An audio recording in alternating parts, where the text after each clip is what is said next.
The ascent of man from the dark to the light is the forever repetitive play of man on the planets of suns.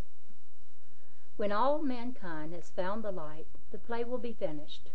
Likewise, this planet will be finished as an abode for man. It will then be rolled off into its ever-expanding orbit, while Venus is gradually being rolled into place to become the stage for the next repetition of the ascent of man in this solar system.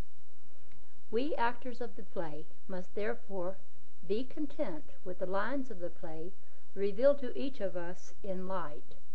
We must likewise be ever joyous at our continuous transformation, as each one of us learns our part line by line, the better to fulfill it worthily.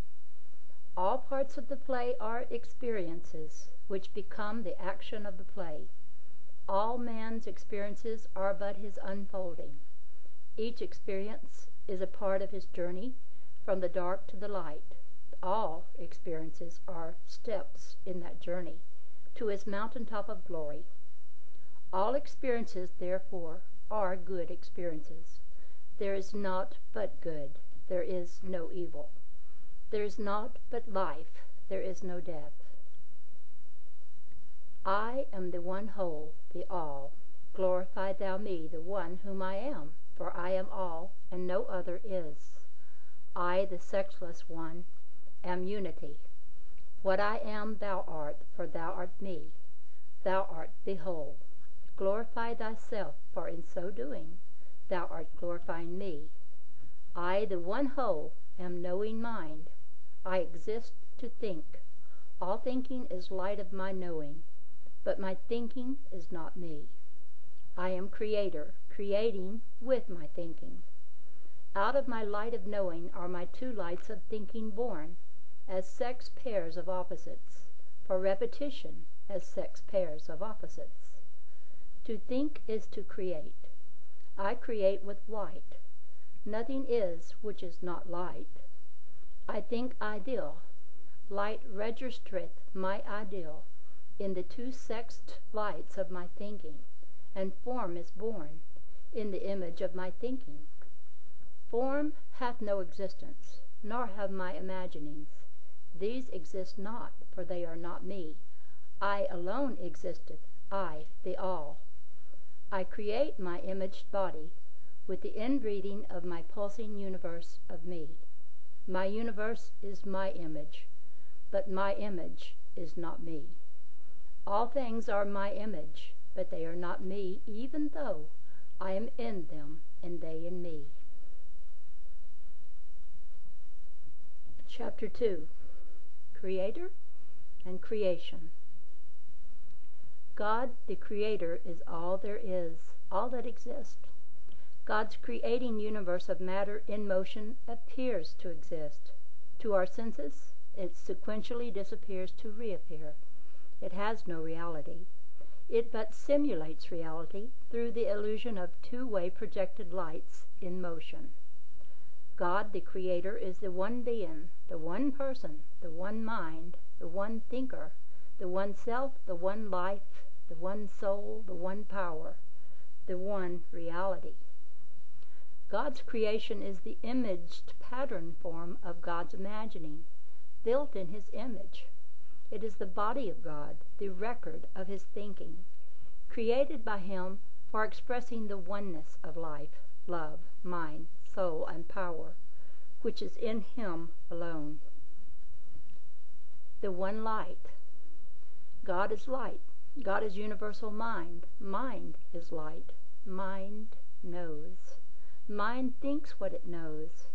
Mind thinks in two opposed lights simultaneously projected from their centering white light source, and sequentially repeated in cycles. God's thinking and imagining are qualities of God's knowing. God's knowing mind is timeless and still. So also are God's thinking and imaging timeless and still.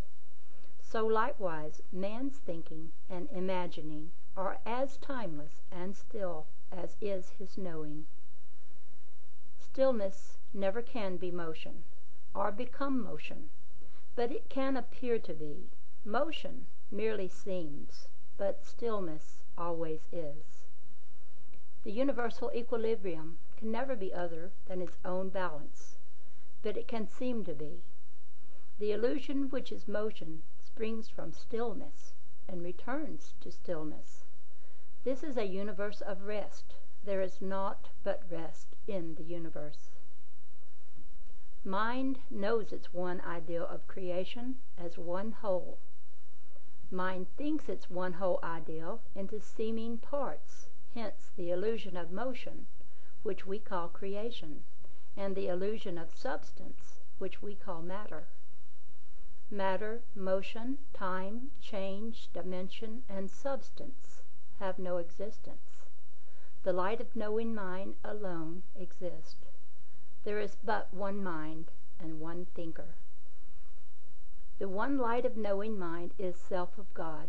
It is the universal self which centers all omnipresent self-creating bodies of God's selves. This self-creating universe is the mind-imagined body of God and record of God's thinking. We can know God. We cannot know his body, but we can see it. Likewise, we can know man. We cannot know the body of man, but we can see it. What God is, man is. God and man are one. Our seeming duality.